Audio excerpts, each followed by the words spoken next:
Naglipa na nga ang mga scammer ngayon at ang biktima, mga volleyball players sa PVL. At hindi na nga nila natiis at nagsalita na.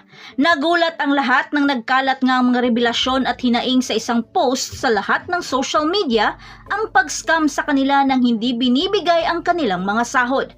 At ang malala pa nito, hindi lamang pala sila ang naunang nabiktima dahil mismong si Carmela Tunay at ang ibang mga volleyball players ay nabiktima na rin ng mga managers na ito. Kaya tara, ating tunghayan ang mga updates at mga ibang nabiktima pa nito.